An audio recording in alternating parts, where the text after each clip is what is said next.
Okay, ladies and gentlemen, today's Bootstrap Founder podcast is dedicated to. And today I have to present Andre, my co-founder on this podcast. And our beautiful guest is Lilian Rafson, who is the founder of Pack Up and Go. Pack Up and Go revolutionizes the domestic travel using the elements of surprise to heighten how American travelers perceive and experience their country. Um, so Lilian, together with her team, takes the pain out of planning by booking travel and accommodation while providing curated city guides for 3-day weekend excursions. Nice to see you, Lilian. Yeah, How's it nice to going? meet you. Thanks for having me. All right, cool. Why don't you tell us a bit about yourself and your company? Yeah, so my name is Lillian. As you mentioned, I am the founder and CEO of Pack Up and Go.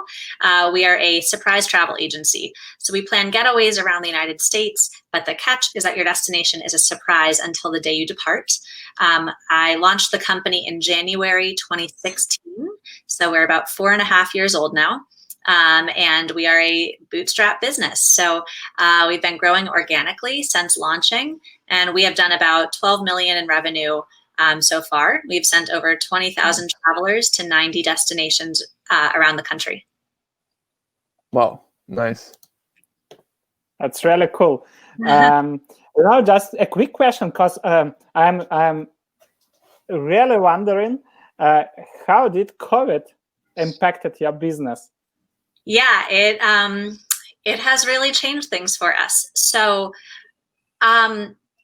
before I dive into how we've dealt with COVID, I will say that I think that the most shocking thing about the coronavirus pandemic was that it was really the first disruption we have ever felt. It's been not an easy ride growing Pack Up and Go, but we really have not had any barriers to growth or anything that really stunted our growth until now. And it was obviously very sudden and very sharp, the impact. And so it was just a crazy moment where it was a moment of reckoning for me, where I had to figure out, okay, what do we do immediately for our travelers? And what does this mean for the business overall? Especially because we are bootstrapped, we don't have an investor or somebody who can just give us cash to carry us through. So financially, it's been really hard to navigate.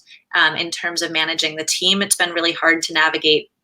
And in terms of interacting with our travelers, it's been a really hard challenge. And of course, the travel, so many industries have been impacted really severely, and travel is one of them. So it is not necessarily safe or responsible to travel right now. And we're a small business, so we've just tried to be as flexible as possible with our travelers. We are allowing our travelers to postpone their trips indefinitely, waiving any change fees. Of course, there is a major economic impact of a pandemic when a lot of Americans have lost their jobs. So we have been really flexible with offering refunds when travelers need them as well. All right, cool. I would just, go ahead, Andre. Yeah, I wanted to ask you, because every time we invite bootstrap startup founders, and all of them have, they're sharing great stories. And one of the core questions we always ask is, what motivated you to start this business? How the idea of this business pumped up in your head? Yeah, I went to university in New York City and was working in New York. And when you live there, it's just this crazy fast pace all the time. And you're always going, and working nonstop. And I was 22, and I realized, I'm not happy working all the time. And I was working at a startup, and I decided, okay, I need to take a break. So I quit that job and decided to travel for a few months and just sort of, get my mind off of things and give myself some space to figure out what I actually wanted to do and where I wanted to live and what I wanted next. And I was backpacking up the eastern part of Europe, up the Baltic coast, and I was in Riga, Latvia, when I met a couple of women who were there on a surprise vacation with a European surprise travel agency. And I had never heard of the concept. And I had just given up my apartment in New York. And I realized, like, I've traveled to Riga, Latvia, but I had never been to so many places in the United States. And I realized that, Americans, a lot of us tend to study abroad. And when we study abroad, we travel all over the place and we take weekend trips and we love, backpacking around Europe, but we don't do that in the States. That doesn't translate to domestic travel. And why is that? And so I just started developing it from there and decided to give it a try. Cool. Okay, so Lilian, so basically you like traveling this much, right? So that's why you started the company. Is it right? Yeah. Unfortunately, I will say that when you start a travel agency, it is a myth that you get to travel a lot. You plan trips for other people and you are at a desk planning them. Cool. I was thinking that travel is such an overcrowded market. Why did you why did you think that you're gonna succeed in traveling, and why did you do that?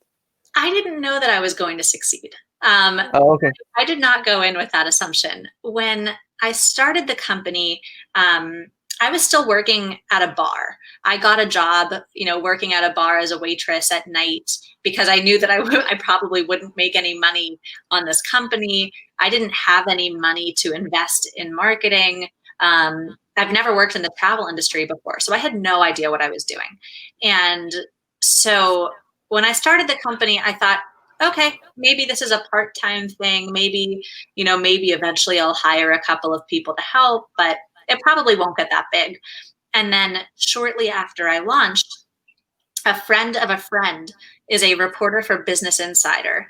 And she saw that I posted about it and decided to write about it. So that article was really the thing that propelled Pack Up and Go into the marketplace. And from that point on, it became a full-time job very quickly. And then I had to start hiring people just a couple of months later to help with the workflow. That's great. And, travel is really overcrowded market. And you have, I don't know, can we compare your company with travel agencies? But let's pretend your customers might compare you. And how did you come up with this unique value proposition so you can, people can sign up, they can fill in the survey, and they have no clue what kind of travel will you prepare for them? How did you validate this idea so people would like, to buy what we call, in Poland, we have a quote, we call it to buy a cat in the bag. I don't know if you have something in US, but you got the idea. So how did you validate the idea people will pay for it? Yeah, that's a great question. I love that phrase. We don't have it here, but I wish we did. When I thought of the idea, I was traveling. And so I still had several weeks left on that trip around Eastern Europe, where I could ask other people in my hostel, if you were going on one of these trips, what would you want? What would I want as somebody who loves traveling? What would I want to be included? What would I want the service to be? And I just thought about it in really concrete terms. I want amazing customer service as a traveler. I want great recommendations. I want to feel safe. I want to feel like I'm getting my money's worth. And I want to go to a unique place. I want to have a unique experience while still feeling safe but adventurous. And so when I got back to the States and I was getting started, my best friend let me plan a trip for her and her boyfriend. So I had one practice trip with them, and that went well. And then another friend let me plan a trip for him. And I didn't know him as well. So I thought, okay, this is a better test because I don't know if he'll actually like this or not. But he liked the trip. So I thought, okay, that sounds good. And then my family let me plan a trip. So my parents and my siblings and I all went on a surprise vacation. And that went well. And, I was like, okay, great. 3 tries. We're good. Let's do it. Which in hindsight is not very much testing and not very much validation. But to me, that felt like, this is it. I know what works and what I need to do. But then you quickly learn so many things. But I think that you have to sort of get started, because you can sit at home and imagine all of these scenarios, but you don't really know what to do until they happen in real time. So I remember the first day that we had trips departing, and they were, random people from other parts of the country who I didn't know. And the very first day, somebody missed their flight. And that was one of those scenarios that I had been thinking about, like, okay, maybe it'll happen, but we'll figure it out. And then I had to figure it out. And you learn really quickly what you have to do. And I just remembered, okay, if customer service is the most important thing about this business, I need to be in communication with these travelers. And I need to know that they need to know somebody is taking care of it and helping them and working with them on this.